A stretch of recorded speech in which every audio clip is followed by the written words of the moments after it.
Você já lê Mateus 12:40, ouve Jesus dizer: pois assim como Jonas esteve 3 dias e 3 noites no ventre de um grande peixe, assim o Filho do Homem estará 3 dias e 3 noites no coração da terra. E alguma coisa dentro de você trava.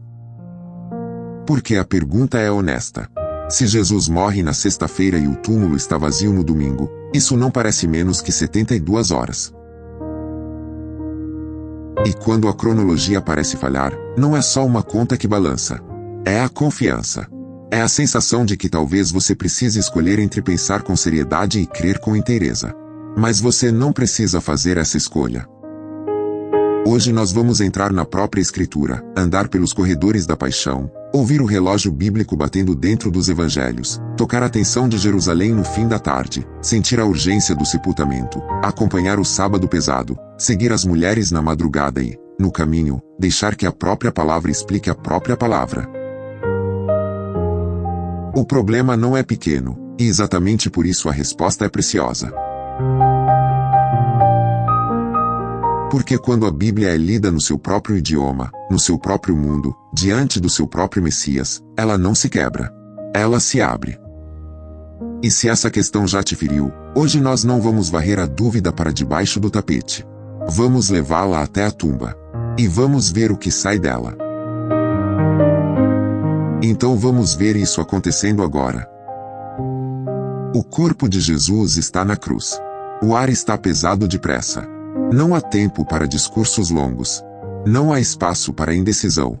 Em Marcos 15:42, a Escritura diz: já era tarde, e como era o dia da preparação, isto é, a véspera do sábado. Ouça o peso dessas palavras. Já era tarde. O dia está fugindo. O prazo está fechando. Cada passo agora importa. Jesus já entrega o Espírito. O choque da morte ainda vibra no peito de quem vê. Alguns não conseguem processar. Outros têm medo. Outros fingem controle, mas as mãos tremem. A cruz ainda ergue sua violência diante da cidade santa. E nesse instante o homem que até aqui se move com cautela resolve sair da sombra. José de Arimateia caminha. Em Marcos 15:43 ele se apresenta como membro destacado do conselho, alguém que espera o reino de Deus, e ele se dirige corajosamente a Pilatos. Corajosamente. Essa palavra não está ali por acaso. Porque pedir o corpo de um condenado executado como rebelde não é um gesto neutro. É exposição. É risco. José sente isso na garganta enquanto atravessa o caminho. Seu manto roça o corpo. O coração bate forte demais. Talvez ele mesmo se pergunte, por um segundo, por que agora? Por que eu? Por que eu não me movo antes? Mas há horas em que o amor não pode mais se esconder atrás da prudência. Há horas em que a reverência vira ação. E agora é essa hora. Pilatos escuta o pedido e estranha a rapidez da morte. Marcos 15:44 registra isso. Ele chama o centurião e pergunta se Jesus já morreu. O centurião confirma. A morte é real. Não é aparência. Não é desmaio. Não é encenação. O Filho de Deus entra de verdade na morte humana. E isso importa para o sinal de Jonas. Porque não estamos discutindo um truque de linguagem para escapar da cruz. Estamos lidando com morte real, sepultamento real, ressurreição real. Enquanto José recebe a autorização, outro homem se aproxima da história com o perfume tardio da coragem. Em João 19, Nicodemos aparece, aquele que antes vai ter com Jesus de noite. Agora ele traz uma mistura de mirra e aloés, cerca de 35 quilos, conforme João 19:39. 35 quilos.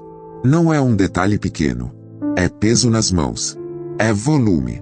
É decisão concreta. Nicodemos não traz apenas simpatia. Ele traz honra. Imagine o esforço físico. O braço cansa. O ombro acusa. O tecido pressiona a pele. O cheiro forte das especiarias sobe, invade o ar, fica nas roupas, entra na memória. É o aroma do amor agindo quando tudo parece perdido. Mas por que essa urgência sufocante? João 19:31 responde no meio da ação, como era o dia da preparação, para evitar que os corpos permanecessem na cruz durante o sábado, os judeus pediram a Pilatos que mandasse quebrar as pernas dos crucificados e retirar os corpos. Aquele sábado era um grande dia. Um grande dia. Não é um sábado qualquer. A pressão religiosa e calendárica aperta a cena. O pôr do sol não é só mudança de luz. É fronteira sagrada. Antes que ela chegue, o corpo precisa sair da cruz, ser envolvido, ser colocado no túmulo. O relógio não corre como abstração. Ele corre sobre homens que respiram curto, seguram tecido, carregam peso, olham para o céu e sabem, temos pouco tempo. José e Nicodemos tocam o corpo. O corpo não responde. A pele ferida carrega marcas do açoite, dos cravos, da lança. O sangue secando puxa a fibra do linho. Há cuidado, mas há também dificuldade. Mover um cadáver com reverência exige força e delicadeza ao mesmo tempo. As mãos escorregam com suor. O peito aperta. Talvez José baixe os olhos por um instante, incapaz de sustentar o contraste entre a dignidade daquele corpo e a humilhação da execução. Talvez Nicodemos pense nas palavras que ouviu de Jesus em João 3, sobre nascer de novo, sobre o vento que sopra onde quer, e agora o mestre está em silêncio absoluto. Como é que o autor da vida se deixa carregar assim? Como é que a esperança pesa tanto nos braços de homens cansados? As mulheres observam. Lucas 23:55 diz: As mulheres que haviam acompanhado Jesus desde a Galiléia seguiram José, viram o sepulcro e como o corpo de Jesus foi colocado nele. Elas veem. Elas não imaginam de longe. Elas acompanham. Elas registram o lugar. Elas marcam a posição. Elas sabem onde o corpo entra. Isso importa, porque mais tarde ninguém poderá reduzir tudo à confusão de endereço ou erro de memória. Elas estão ali com o coração rasgado e os olhos atentos. O luto não as torna distraídas. O amor as torna precisas. Lucas 23:54 acrescenta: Era o dia da preparação, e estava para começar o sábado. Sinta esse instante. Está para começar. Ainda não começou, mas já está em cima deles. É a tensão do quase. O quase do limite. O quase da noite. O quase do silêncio litúrgico. José e Nicodemos aceleram sem profanar. As mulheres gravam cada detalhe sem poder impedir. O corpo é colocado em um túmulo onde ninguém ainda havia sido posto, como João 19:41 e 42 descrevem. A pedra vem. O gesto final tem peso, atrito, esforço de ombro e costas. Mãos empurram. A rocha gira, arranha, fecha. E quando a abertura se fecha, Jerusalém não ouve um simples som de pedra. Ouve a impressão de derrota. O sábado cai sobre a cidade. O silêncio parece vencer. E o Filho de Deus está no coração da terra. Agora repare como a Escritura não nos deixa flutuar sem marcação. Lucas 23:56 diz: Então voltaram para casa e prepararam perfumes e especiarias aromáticas. E descansaram no sábado, em obediência ao mandamento. Isso é precioso. Elas veem o túmulo. Voltam. Preparam aromas. Descansam no sábado conforme o mandamento. A narrativa está construindo uma linha do tempo concreta. Não é névoa. Não é mito sem calendário. É preparação, sepultamento, sábado, primeiro dia da semana. Cada etapa encosta na seguinte. Mas antes da madrugada da ressurreição, é preciso permanecer um pouco na ferida do intervalo. Porque é justamente aqui que muita gente tropeça.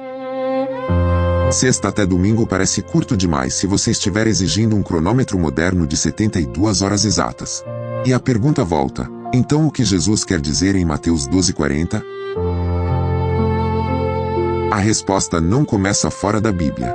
Ela começa na forma como a própria Bíblia fala do tempo. Antes de chegar à manhã da tumba vazia, vamos caminhar por outra crise em que o relógio também aperta, o povo também está sob ameaça, e uma expressão de tempo aparentemente rígida se revela dentro do uso semítico. Uma rainha treme entre o jejum e o trono.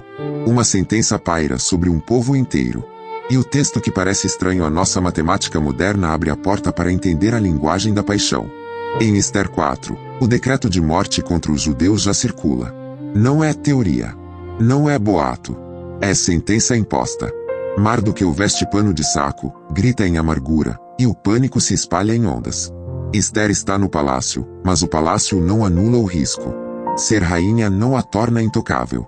Ao contrário, a coloca diante de um chamado terrível.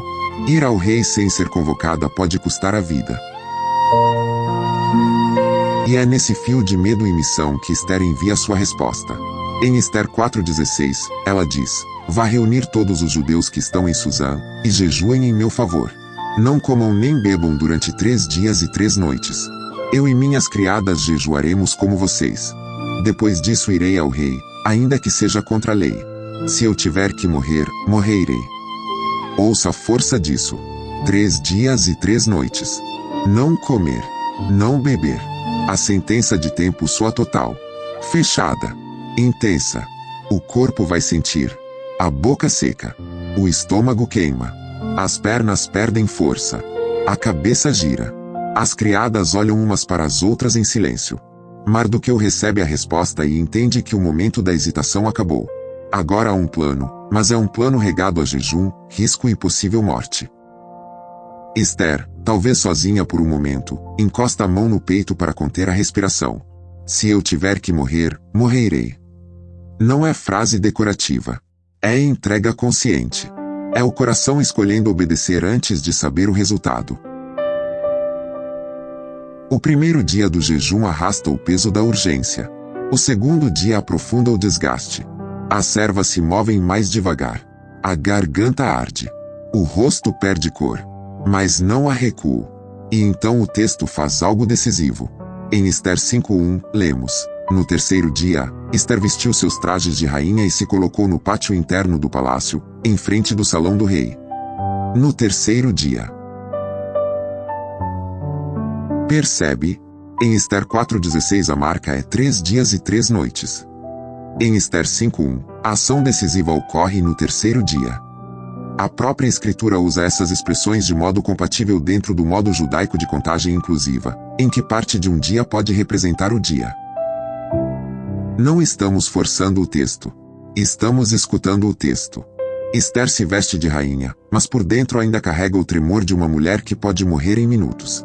O tecido real não elimina o suor frio nas mãos. O coração bate contra as costelas como quem pede fuga. Ela entra no pátio. O rei a vê. Esse instante parece durar uma eternidade. Se o cetro não se estende, a história acaba ali. Uma respiração. Outra. O olhar do rei repousa nela. E então o cetro de ouro se estende. A vida volta para o corpo de Esther como água num solo rachado. Ela se aproxima e toca a ponta do cetro. O terceiro dia se torna dia de acesso, não de destruição. Por que essa história importa tanto aqui? Porque ela nos ensina a não impor à linguagem bíblica um relógio estrangeiro. Quando Jesus diz em Mateus 12:40 3 dias e 3 noites, ele fala dentro de um mundo hebraico, semítico, bíblico, em que essa forma de expressão não obriga uma leitura de 72 horas cravadas ao segundo, como se o Messias estivesse entregando uma fórmula de laboratório. O ponto do sinal de Jonas é morte, ocultação, sepultamento, e depois manifestação vitoriosa no terceiro dia. E os próprios evangelhos reforçam isso de maneira complementar. Agora volte comigo para os lábios de Jesus antes da cruz. Em Marcos 8:31, ele começa a ensinar que era necessário que o Filho do Homem sofresse muitas coisas e fosse rejeitado pelos líderes religiosos, pelos chefes dos sacerdotes e pelos mestres da lei, fosse morto e depois de 3 dias ressuscitasse. Depois de 3 dias. Em Mateus 16:21, falando da mesma realidade, lemos que Jesus começou a explicar aos seus discípulos que era necessário que ele fosse para Jerusalém, sofresse muitas coisas nas mãos dos líderes religiosos, dos chefes dos sacerdotes e dos mestres da lei, fosse morto e ressuscitasse no terceiro dia. No terceiro dia. E em Lucas 9:22, novamente, é necessário que o Filho do Homem sofra muitas coisas e seja rejeitado pelos líderes religiosos, pelos chefes dos sacerdotes e pelos mestres da lei, seja morto e ressuscite no terceiro dia. Veja a beleza disso. Marcos diz depois de 3 dias. Mateus diz no terceiro dia. Lucas diz no terceiro dia. Os evangelhos não tratam essas expressões como se fossem contraditórias entre si. Eles as usam como equivalentes dentro do mesmo horizonte linguístico. Isso já deveria aliviar o peso de uma leitura rígida demais de Mateus 12:40. A Bíblia está nos ensinando como deve ser lida, se tivermos humildade para deixar que ela fale em seus próprios termos. Mas a resposta não fica apenas no nível da linguagem. Ela desce novamente para o chão da narrativa e corre até a manhã em que o luto encontra o impossível. O sábado passa. O descanso mandatório acontece. O corpo permanece no túmulo. A cidade respira suas liturgias. Os discípulos se escondem entre confusão e medo. Alguns talvez revisitem cada palavra dita por Jesus e não consigam encaixar a ruína presente nas promessas passadas. Outros nem têm força para pensar. Há dores que primeiro deixam a alma muda. As mulheres, porém, não abandonam o caminho. Em Lucas 24:1, a palavra diz: no primeiro dia da semana, bem cedo de manhã, as mulheres levaram ao sepulcro as especiarias aromáticas que haviam preparado. Bem cedo. O corpo ainda cobra o cansaço. Os pés sentem o peso da madrugada. Os perfumes estão prontos. O gesto é simples e gigantesco ao mesmo tempo. Elas vão cuidar de um morto. Elas não estão indo celebrar uma ressurreição que esperam com naturalidade. Elas estão indo servir em amor, mesmo quando tudo parece encerrado. Isso torna o vazio do túmulo ainda mais forte, porque elas caminham em direção à morte e encontram outra coisa. No caminho talvez venha a pergunta prática registrada em Marcos 16:3. Quem removerá para nós a pedra da entrada do sepulcro? Essa é a pergunta de quem ama e sabe que não tem força suficiente. E quantas vezes essa pergunta também é nossa? Quem vai mover a pedra? Quem vai abrir o que eu não consigo? Quem vai desfazer o peso que me ultrapassa? Mas antes da aplicação final, permaneça na cena. Elas chegam. A pedra está removida. O corpo não está onde deveria estar. O coração dispara. O pensamento corre em todas as direções. Medo, perplexidade, esperança impossível, tudo se mistura de uma vez. Em Mateus 28:6, o anúncio rasga a história. Ele não está aqui, ressuscitou, como tinha dito. Ele não está aqui. Ressuscitou. Não é metáfora para consolo emocional. Não é sobrevivência da memória dos discípulos. Não é poesia para aliviar trauma. É a reivindicação central da fé cristã. O crucificado venceu a morte. E isso acontece no terceiro dia, exatamente como Jesus repetidas vezes anuncia. Agora a linha do tempo pode ser vista com nitidez simples e forte. Sexta-feira, antes do pôr do sol, Jesus morre e é sepultado. Isso conta como o primeiro dia dentro da contagem inclusiva judaica. Sábado é o segundo dia. Domingo de manhã, o primeiro dia da semana, é o terceiro dia. E essa não é uma reconstrução artificial. Isso aparece na boca dos próprios discípulos. Escute Lucas 24:21, na estrada de Emaús. Os discípulos dizem: e hoje é o terceiro dia desde que tudo isso aconteceu. Hoje é o terceiro dia. Eles falam isso no domingo. Não dizem hoje é o quarto. Não dizem ainda faltam horas para completar 72. Eles dizem hoje é o terceiro dia desde que tudo isso aconteceu. Essa frase, dentro do fluxo do Evangelho, favorece fortemente a cronologia de sexta para domingo. A própria comunidade ferida de Jesus, ainda sem entender toda a glória da ressurreição, usa a contagem que confirma o padrão bíblico. E aqui vale desacelerar só o suficiente para sentir a força apologética desse detalhe sem perder o ritmo da narrativa. Os dois discípulos caminham para Emaús de cabeça baixa. O passo está mais pesado do que o normal. A conversa deles não é neutra, é fragmentada, confusa, atravessada por frustração. Eles esperam redenção, e agora tudo parece colapsado. Então Jesus se aproxima, mas os olhos deles estão impedidos de reconhecê-lo. Ele pergunta sobre o assunto da conversa, e a dor responde antes da lógica. Você é o único visitante em Jerusalém que não sabe das coisas que ali aconteceram nestes dias. Há um tom quase incrédulo nisso, como se dissessem: como alguém pode ignorar a nossa tragédia? E entre as frases quebradas de decepção, Lucas 24:21 surge como um relógio teológico. Hoje é o terceiro dia desde que tudo isso aconteceu.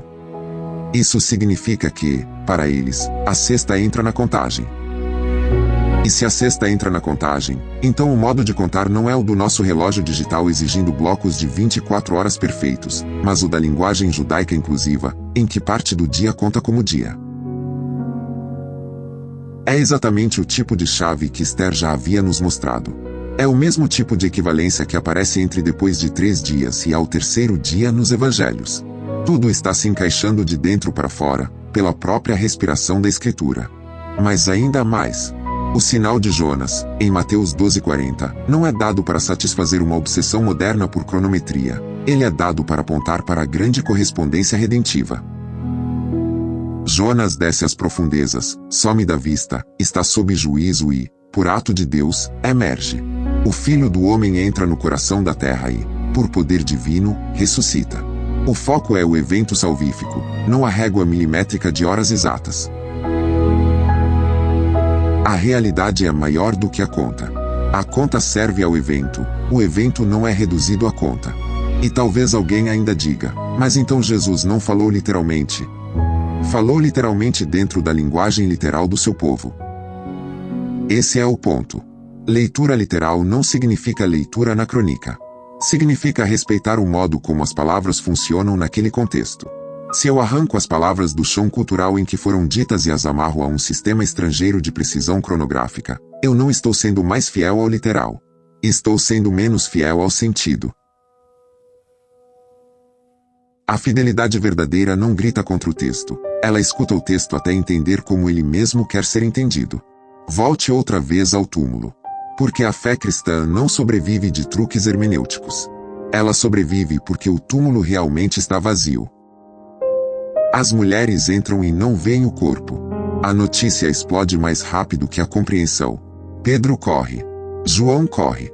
A respiração arde na garganta. Os pés batem no chão com o desespero de quem precisa ver por si mesmo. O linho está ali. O sudário, dobrado à parte, como João 20 sugere. Não há sinais de remoção apressada por ladrões. A ordem estranha. A ausência impossível. Há um tipo de vazio que fala. Enquanto isso, o medo dos discípulos não desaparece num passe de mágica. A ressurreição é gloriosa demais para ser recebida sem choque. Alguns pensam em delírio.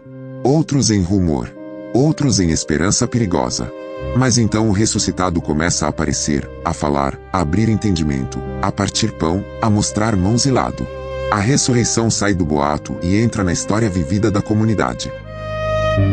E Paulo, mais tarde, em 1 Coríntios 15, 13 e 4, vai resumir assim: Cristo morreu pelos nossos pecados, segundo as Escrituras, foi sepultado e ressuscitou no terceiro dia, segundo as Escrituras. Morreu. Foi sepultado. Ressuscitou no terceiro dia.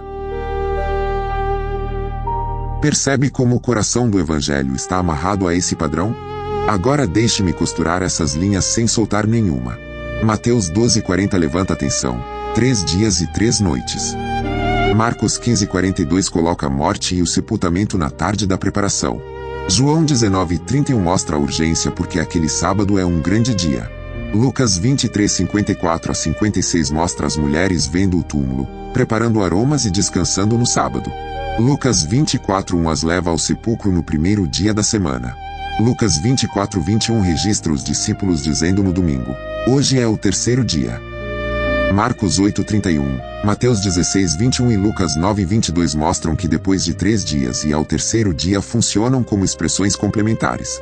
Esther 4:16 e Esther 5:1 nos mostram, dentro do próprio Antigo Testamento, que 3 dias e 3 noites pode desembocar em ação no terceiro dia. A Bíblia não se contradiz, ela pede para ser lida como Bíblia. E aqui entra uma terceira história, não para abrir outro caminho, mas para acender o centro de tudo com a voz do próprio Cristo diante da morte. Em João 11, antes da paixão final, Jesus entra na dor de Marta e Maria por causa de Lázaro. O túmulo já tem cheiro de irreversível. O luto tem 4 dias de peso. Os rostos estão inchados de chorar. As frases saem com aquela mistura de fé e ferida que tantos conhecem bem. Senhor, se estivesses aqui, meu irmão não teria morrido. E Jesus responde em João 11:25, eu sou a ressurreição e a vida. Aquele que crê em mim, ainda que morra, viverá. Guarde isso no peito por um instante. Antes de discutir cronologia, a Escritura já está nos dizendo quem é aquele que entra na cronologia da morte. Ele não é apenas um profeta tentando cumprir um esquema. Ele é a ressurreição e a vida. E quando ele vai ao túmulo de Lázaro, João 11:35 diz com uma força indescritível: Jesus chorou. Ele não debate a morte de longe. Ele sente o aguilhão dela na história humana. Ele vê o luto no rosto de amigos.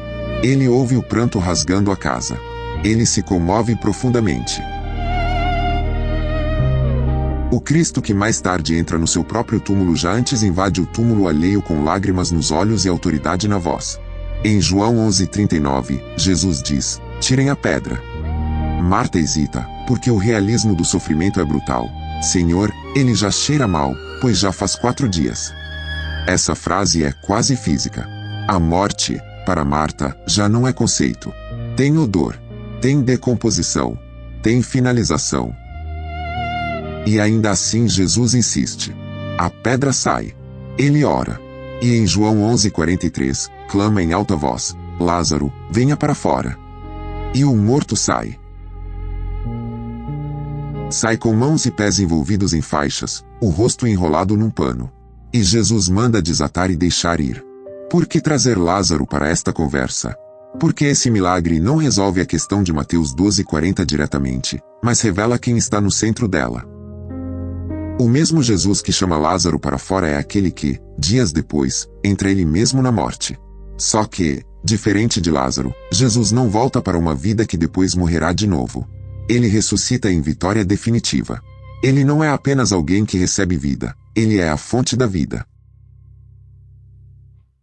Então, quando perguntamos como contar os 3 dias e 3 noites, fazemos uma pergunta legítima. Mas a resposta correta não pode nos deixar presos só na conta. Ela tem de nos levar ao Cristo que atravessa a morte como Senhor. Agora sinta como essas histórias conversam entre si. Esther encara um prazo de morte e entra no 3º dia em busca de favor diante do rei. As mulheres encaram a noite do sepultamento, o sábado do silêncio, e entram no 1º dia da semana para ungir um corpo, mas encontram o favor inacreditável da ressurreição. Marta encara o túmulo selado e ouve Jesus dizer para remover a pedra. E no Evangelho da Paixão, a pedra do próprio Jesus é removida não para ele sair furtivamente, mas para que o mundo veja que o túmulo já não o contém. Tudo converge para essa verdade. Deus age quando o limite humano diz acabou. Talvez o que mais impressiona seja isso. A fé bíblica não tem medo de marcar tempo, nomear dias, apontar lugares, citar testemunhas. Ela não floresce num canto nebuloso da espiritualidade.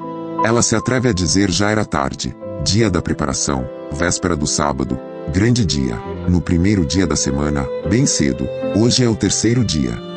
Esse tipo de detalhe não enfraquece a glória, fortalece a credibilidade. O Evangelho é majestoso o bastante para ser histórico e santo ao mesmo tempo. E talvez você esteja ouvindo tudo isso com uma ferida antiga. Talvez alguém já tenha usado essa questão para zombar da sua fé. Talvez você mesmo tenha lido Mateus 12:40 e sentido vergonha de perguntar. Talvez você tenha pensado, se eu tocar nisso, tudo desmorona. Mas ouça com calma, em Cristo, perguntas honestas não são traição. Perguntas honestas podem ser portas para a adoração mais profunda. O erro não está em perguntar. O erro está em fugir do texto ou torcê-lo para que ele diga o que nossa ansiedade exige. Os discípulos no caminho de Emaús nos ensinam isso. Eles caminham confusos, e o ressuscitado não os destrói por causa da lentidão. Ele os acompanha. Ele pergunta. Ele explica. Ele interpreta as Escrituras. E mais tarde eles dizem, em Lucas 24:32, não estava queimando o nosso coração, enquanto ele nos falava no caminho e nos expunha as Escrituras. É isso. O Cristo ressurreto não apenas vence a morte, ele ilumina o entendimento. Então aqui está o veredito espiritual desta jornada. O sinal de Jonas em Mateus 12:40 não exige um cronômetro moderno de 72 horas exatas. Ele aponta para a realidade messiânica de que Jesus entra verdadeiramente na morte, permanece no estado de sepultamento dentro da contagem bíblica do povo judeu, e ressuscita vitoriosamente no 3º dia, em plena coerência com o restante das Escrituras. A Bíblia não falha nessa esquina. Ela pede que você leia com reverência, contexto e confiança paciente. E agora vem o espelho. Porque essa história antiga é também a sua história hoje. Quantas vezes você encara uma pedra que parece pesada demais para mover? Quantas vezes a promessa de Deus parece entrar em conflito com o relógio da sua expectativa? Quantas vezes você olha para a sexta-feira da sua vida, vê morte, perda, interrupção, e conclui cedo demais que o domingo jamais chegará? O Evangelho confronta esse desespero não com slogans, mas com um túmulo vazio. Você não precisa viver refém da culpa intelectual, como se pensar fosse inimigo da fé. Você também não precisa viver refém do medo de perguntar, como se Deus fosse frágil diante das suas dúvidas. Porque em Cristo, buscar entendimento também é adoração. E porque ele venceu a morte de verdade, sua fé está ancorada em algo mais sólido do que sensação. Está ancorada em um evento, em uma promessa cumprida, em uma história que Deus conta com dias, testemunhas, lágrimas, pedra e glória. Em João 11:25, Jesus não diz apenas que entrega a ressurreição. Ele diz: "Eu sou a ressurreição e a vida." Isso muda tudo. Porque se ele é a vida, então o intervalo entre sexta e domingo não é um buraco sem sentido. É o palco onde a fidelidade divina se revela no tempo certo. Se ele é a ressurreição, então o silêncio do sábado não é abandono final, é atenção antes da vitória. Se ele é o Senhor, então até os textos difíceis não precisam ser temidos, podem ser atravessados com joelhos dobrados e mente desperta. E talvez hoje a pedra que precisa sair do caminho não seja a de um túmulo de pedra, mas a da sua leitura travada, da sua vergonha de investigar, do seu medo de que uma pergunta honesta destrua sua confiança em Jesus. Se esse é o seu caso, ouça isto. O mesmo Cristo que sai vencedor do túmulo também sabe acender luz no entendimento do discípulo cansado. Ele faz isso em Emaús. Ele faz isso na comunidade. Ele faz isso quando seu povo abre a palavra e se recusa a desistir no primeiro texto difícil. Por isso, não fuja quando uma passagem te confrontar. Não force a Bíblia para que ela se encaixe instantaneamente no seu primeiro impulso. Permaneça. Ore. Compare Escritura com Escritura. Escute o modo bíblico de falar. E quando o entendimento vier, não trate isso como mera vitória intelectual. Receba como graça. Porque toda luz verdadeira vem dele. Se hoje esse mistério de Mateus 12:40 já te travou, deixe que esta verdade te livre. Sexta, sábado, domingo, primeiro dia, segundo dia, terceiro dia, morte real, sepultamento real, ressurreição real. O sinal não falha. O Cristo não falha. A palavra não falha. Então eu te convido agora, não a repetir uma fórmula vazia, mas a responder naturalmente ao que vimos. Diga ao Senhor, com sinceridade: Jesus, eu quero te amar com todo o meu coração e também com toda a minha mente. Onde eu estiver confuso, ilumina-me. Onde eu estiver com medo de perguntar, dá-me coragem santa. Onde minha fé estiver ferida, ancora-me de novo na tua morte real, no teu sepultamento real e na tua ressurreição real no terceiro dia. E continue na palavra. Leia os evangelhos outra vez. Passe por Marcos 15:42. Volte a João 19:31. Pare em Lucas 23:54 a 56. Corra para Lucas 24:1 e 21. Compare Marcos 8:31 com Mateus 16:21 e Lucas 9:22. Visite Esther 4:16 e Esther 5:1. Faça o caminho de Emaús com a Bíblia aberta. Porque o mesmo Senhor que ressuscita também ensina. Se esta mensagem abriu espaço no seu coração, permaneça nessa comunidade de palavra. Comente a pergunta que mais te travou ao ler a Bíblia. Traga sua fome, traga sua dúvida honesta, traga sua sede de entender. Nós caminhamos juntos, não como quem já domina tudo, mas como discípulos que ardem quando Cristo expõe as Escrituras. E que hoje, ao sair daqui, você não carregue só uma resposta sobre cronologia. Que você carregue uma convicção maior. Jesus realmente morre. Jesus realmente é sepultado. Jesus realmente ressuscita no terceiro dia. E porque ele vive, você não precisa viver enterrado sob medo, vergonha ou confusão. A pedra sai do caminho. O túmulo não o segura. A Escritura permanece de pé. E o Cristo vivo ainda chama o seu povo para perto, para dentro da verdade, para para dentro da esperança, para dentro da vida. Em nome de Jesus, continue lendo com coragem santa. Porque a honestidade intelectual e a fé verdadeira não são inimigas quando ambas se ajoelham diante do ressuscitado.